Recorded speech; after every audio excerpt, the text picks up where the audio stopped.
response to me. So thank you very much. Mr. Dionne, I'm Seth Ricklin. I'm from Texas. I'm not here with a dissenting question. I've got to tell you, I'm following on Twitter. I read your columns regularly. Oh, bless you. Thank you so much. Well, no, thank you for your writing. And being in Texas, where I'm constantly reading these stories about the dumbest things said in Washington today, and it's typically one of our congressmen,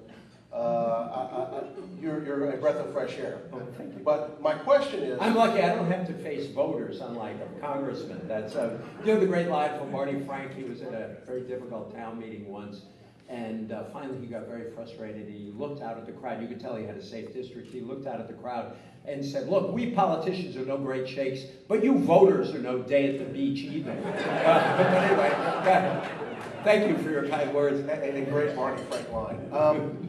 I'd ask you to comment on two things that personally I see as kind of created the biggest problem we have in our politics.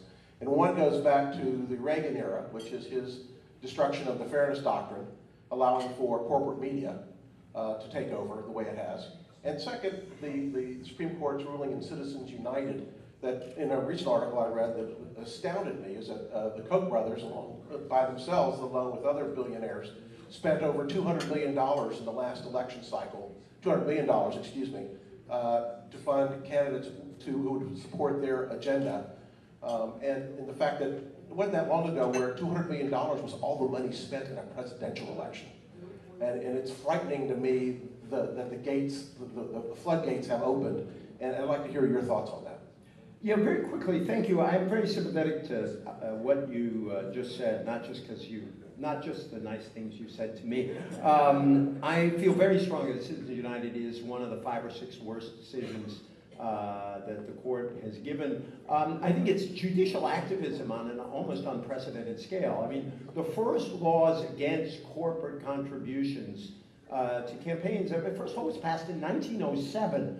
This was a Teddy Roosevelt cause. By the way, those of you who want a good, fun read, it's a big read, is Doris Kearns Goodwin's new book on Teddy Roosevelt and William Howard Taft. The third part of the subtitle is The Golden Age of Journalism, which is actually very depressing. A great historian locates the golden age of journalism over 100 years ago. But you know, we have had rules regulating campaign money, and we've done it out of 2 reasons. Not to disrupt freedom of speech. We've done it partly because our founders were obsessed with the possibility of corruption in democracy. And so, you know, it's the old story of the corrupt judge in New York where one plaintiff pays him $5,000 and the other pays him 10. And he has a meeting of the 2 lawyers saying, "Look, if you give me another $5,000, we can have this trial on the level." We don't want that in, in our politics. And we know money in a capitalist system, money will always have some influence on politics. So what we've done with the law is not try to eliminate its influence, but sort of temper it, to limit it. And the other is, I think there is a free, and here's where I disagree with really strongly with my dear colleague George Will, whom I very much admire for his writing on baseball, but disagree on other. He's a great baseball writer and a very thoughtful guy. But I so disagree with him on Citizens United because he sees this as a free speech question, whereas I would argue that if one side can essentially buy the microphone, what does that do to free speech? And that the reason almost all the democracies in the world, I'm not talking about fake democracies, I'm talking about real democracies, try to limit the writ of money, is because they want to have some kind of balanced fairness, to quote a famous network, in the way where one side can't kind of buy out the hall, the microphone, and everything else. There are similar problems with the fairness doctrine, although at this point, I think that's sort of, I guess, if I may quote the New Testament, I guess Rush Limbaugh will always be with us. And so it's been a question of the other side organizing. And I think you've seen some of that online. You now have MSNBC, which I do some work for, balancing out Fox. So there is some catch-up. But I do worry about each of us living in an information cocoon.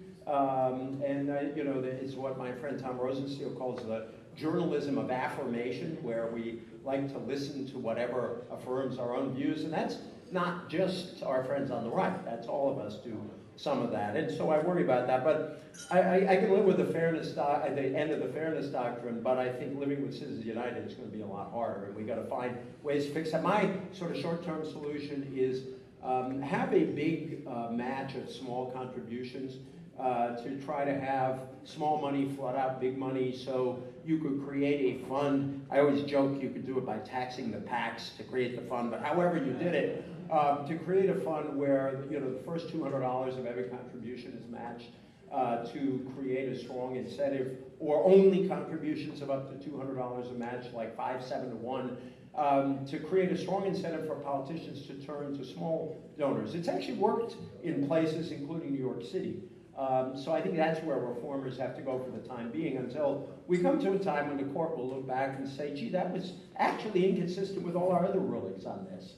But thank you. Sorry I went on that, but I share your passion about Citizens United. Mr. Dionne, my name is Irving Silver, and I live in Mobile, Alabama, which is in the 1st Congressional District, where we recently had the primary campaign that you alluded to in your comments. I myself find myself to be a member of the radical center. As someone has. I thought there might be a lot of people of that view in this room, actually. But in being in the midst of that campaign and observing it and being a supporter of the more moderate candidate who I've known for 30 years, and who's a good guy, but the supporters of Dionne, his opponent, are primarily from the evangelical Christian side of the electorate, and who are, many of whom I know, were very, very good people. And I know while you, in your remarks, that you're not going to move into the theological area, these are people who strongly believe in community, who are very involved with their community. How do you reconcile their support for such a candidate who is to the far right of Ted Cruz? Thank you. That is that is a great question, and I do think I've had this argument, as some of you probably know. I'm a Catholic who grew up in a Jewish neighborhood, and that probably explains an awful lot about who I am. My first two friends in the world were, this is literally true, were called David and Jonathan. So I have often had these discussions with my fellow Christian friends about how they read either the New Testament or Micah, Amos, Isaiah. I once debated Ralph Reed, where I said, I'll always defend Ralph Reed's right to base his political views on his religious commitments, because in many ways, as a liberal, I do that too. The social justice commitments I have are very much come out of Micah, Amos, Isaiah, and what Jesus said about the poor. But that Ralph had to explain to me where Jesus endorsed a cut in the capital gains tax. I just could never find that in my New Testament. I actually tried myself, just for fun, to manufacture an answer that I would have given out of the parable of the talents, but it still didn't work. And I think what you have, a lot of those evangelical Christians, or the forebearers of today's evangelical Christians, were once populists and progressives. I mean, we forget that William Jennings Bryan, whom we associate with the Scopes trial, was actually a deeply progressive politician. He was for women's suffrage early. He was for the income tax early. He was for regulating the railroads early. He was for directly electing United States senators early. And so evangelical religious beliefs do not automatically translate into conservative politics. I think, and this is probably especially true in the South, there has been a long reaction against the power of the federal government that I believe goes back to the civil rights years. And when you look at the conversion of many evangelical white Southerners to the Republican Party, it didn't start with Jerry Falwell. It started with the Goldwater Johnson campaign. Certainly that was the case down in Alabama. And then I think that's morphed into a profound mistrust of the federal government across the board. And there is a kind of deal that's gone on where the Republicans, mainly interested in smaller government, took conservative positions on social issues to try to glue together that political coalition. But lastly, I also think over the years you've had a rebirth of almost, well, I wouldn't say almost, I think some cases very explicitly, thinking that was common in the time of the John Birch Society on parts of the right. That it was, I associate more, say, with Glenn Beck. Glenn Beck, a lot of the books, if you go back and look at Glenn Beck's show, a lot of the books he recommended were old Birch Society books from way back in the 60s. So I think you've seen a radicalization on that part of the right that your more moderate conservative candidate was battling. But I don't think it automatically comes from a Christian commitment, because that was not where Christians were back in Bryan's day, back in Roosevelt's day. A lot of those same voters were voting for Roosevelt. So I think there's been a kind of radicalization. Lastly, I think there is a suspicion, a lot of liberals can sound very intolerant of religious people. And I say that as a liberal. And that they can, sort of turn what I believe is an entirely legitimate line of argument about religious freedom and not using the state to impose religion and respecting the rights of religious minorities into different discourse, which is very disrespectful of people of faith. And I think, I'm a liberal. I think that we ought to practice what we preach when it comes to religious people, even as we defend religious liberty against some of those folks. So I think all that's my best long-winded attempt to get at that. Do you have a dissent from any of that, or? No, but I think that the insight that you shared is relevant. But the folks, I don't see them as radicals. But they themselves see themselves as the potential saviors for Christian values. Yeah, no, I think that's true. Thank you. Sir. We'll just have. Well, can I take them both at the same time then, if you're in a hurry? Yeah. My name is Joel Kaplan. I'm from New York. Whereabouts in New York? Nassau County. Uh-huh. My question is not nearly as intellectually based or profound as the former two. Thank God for me. I'm going to put it to you. Like many others, I'm appalled by the behavior of the House of Representatives in today's society.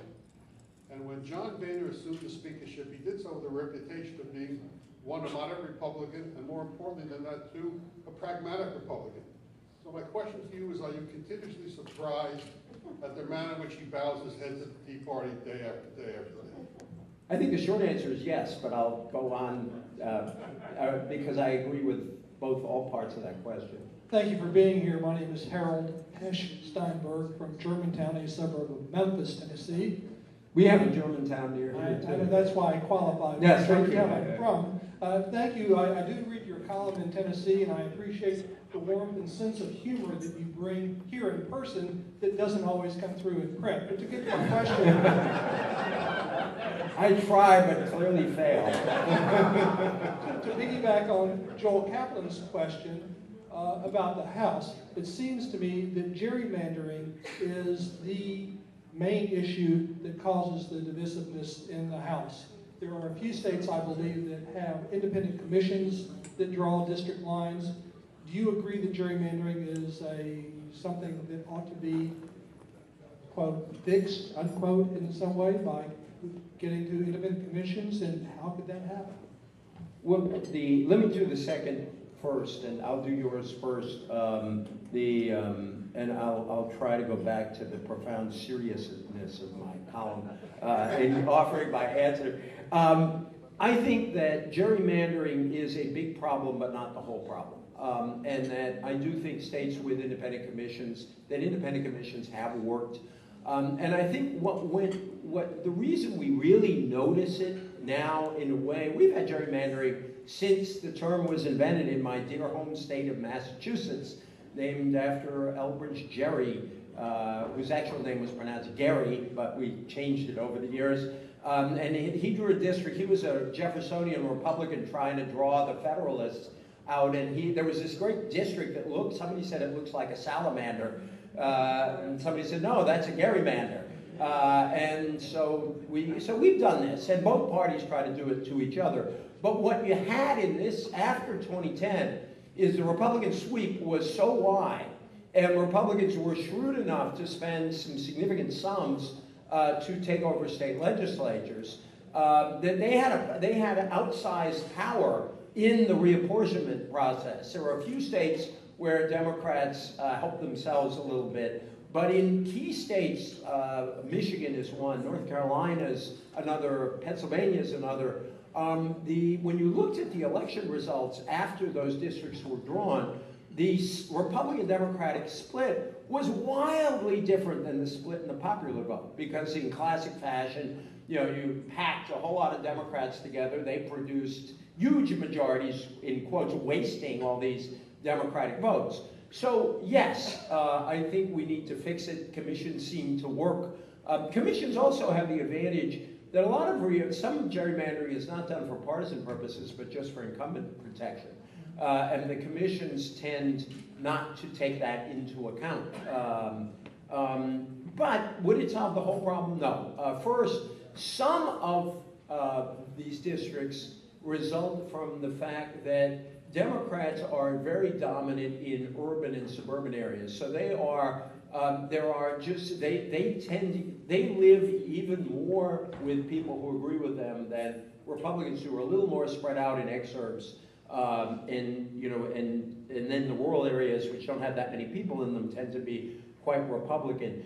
So Democrats would still have a problem going in, even if you didn't have the gerrymander.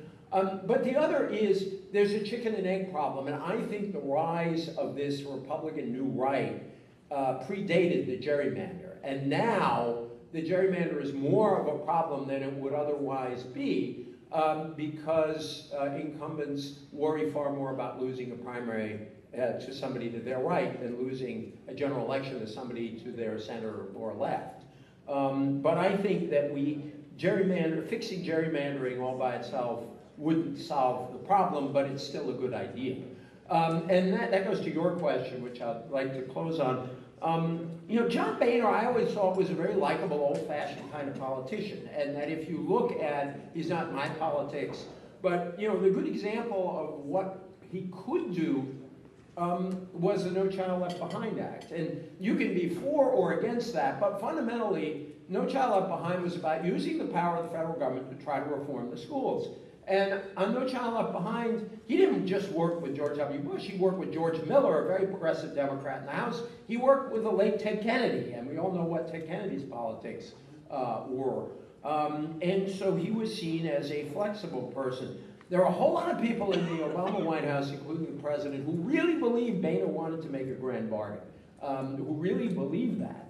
But the power in the Republican caucus right now, and the fear of the power of the sort of Tea Party minority, if you will, which is probably a hardcore of about 40 members, but they can probably command up to 100 votes if you count in people who are kind of worried about losing primaries and the like, means that Boehner, when he makes a deal, can't necessarily deliver on it in the House, which is why I referred actually earlier to Gingrich nostalgia, because I actually heard a Democrat recently say at least knew if he made a deal could deliver on it. But you can't bargain with someone if they make a deal and then come back to you and say, whoops, that's no good, you've got to give me more concessions. And then, if you're on the other side of that, you say, wait a minute, we had a deal, I'm not going to give you more concessions. And so I think it's very, very unfortunate.